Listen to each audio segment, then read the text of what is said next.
Shirin Izzar Su shiri ne da ya ƙunshi abubuwa da dama, abubuwan tausayi, abubuwan al'ajabi, wani gurin ma har da ban haushi daga cikin halayen mutanen da suke yin ɗagawa. A episode na 61 da ya gabata, wanda shine episode na ƙarshe, an ga inda mahaifiyar Aliyu wato babar Hajara wato Habiba tsohuwar matar Matawalle, inda ta fito ƙofar gida take dakon zuwa ɗanta Aliyu ko sanda za a zo da shi. Abin tausayi sai ya zama na kuma gashi ba a ga Aliyun ba.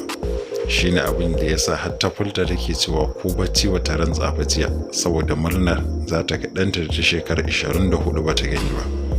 Hakan ya sa har sai da Habiba ta kuka. Wannan gurin ya ba mutane tausayi da yawa. Akwai matan da sai da suka kamar gaske har da masu yin kwalla. Duk uwa haka take idan tana neman ɗanta ko ɗanta ya bata.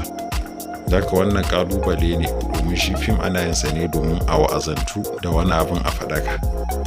Duk wanda ya zama na wata ko ya tsinci yaro ko wani abu makamanci haka ko ya bata a ganshi kar a wofantar da shi.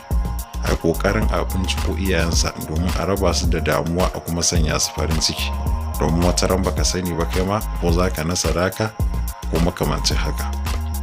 Ku ci gaba da subscribing din channel ɗinmu domin samun sababbin bidiyon mu idan mun ɗora ko wani sharhi ko tsokaci akan wani fim da kuma labaran da ya shafi Kannywood da ma sassa daban-daban na zamantakewa na yau da gobe. Mun gode da kasancewa ku da wannan babbar tasha ta mu ta Komai da Ruwanka TV.